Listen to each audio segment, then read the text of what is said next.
Les cloches sonnèrent. Une invitation à dîner avec le capitaine lui avait été remise en main propre. Il n'avait aucun désir de s'y rendre, sinon pour le plaisir de sortir ses merveilleuses chemises. Il ne pouvait plus manger. Les solides le traversaient avec la violence d'un nuage. Il se nourrissait d'un banquet d'yeux. Il dînait de désir. Et il était désiré, courtisé, bien qu'il ne cédât jamais. Car il devenait indifférent et froid, comme frappé par le marbre, et le marbre défendait jalousement celui qui l'avait pénétré. Les veines intactes, la voussure des épaules. Il était conscient de l'agitation tournoyante dont il était le centre, l'expulsant d'un souffle irrégulier, d'un soupir retors. Marcher sur les brumes, enjôlé.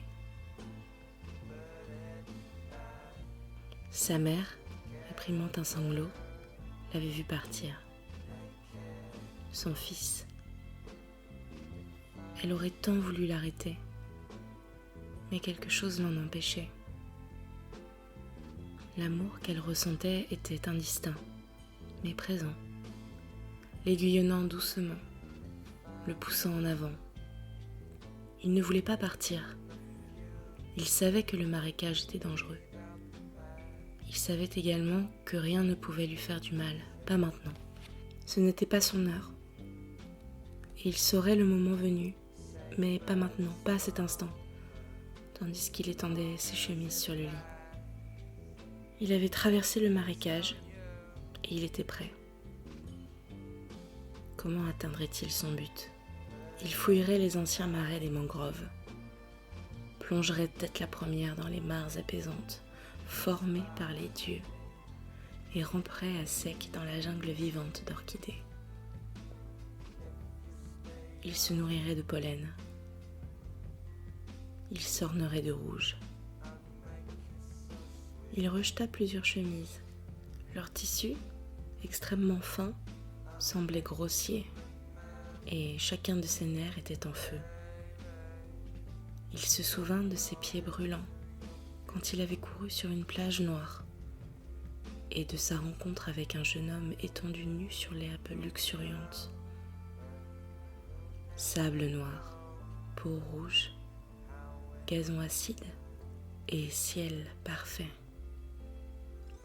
Il trouva la chemise qu'il cherchait, d'un tissu de soie et de muscles, légère, respirable, essayante. Comment atteindrait-il son but ? La chaleur était abominable.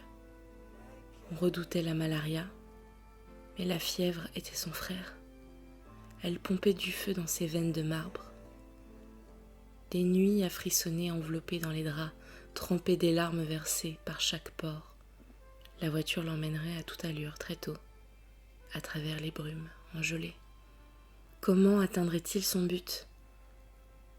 Il entrerait simplement sur scène, drapé de mousseline, ses boucles brunes ornées d'aristoloches, et s'emparerait de ce qui était à lui.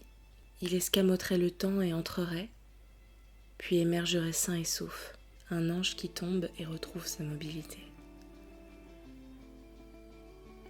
Les indigènes étaient des enfants.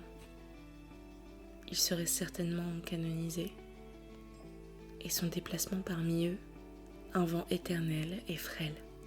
Les garçons deviendraient des hommes, capturant de grandes ailes rares, pour s'échapper dans son souvenir et pour expirer épuisés sur la vague, près des rochers agités, dans le berceau où dort Morphée.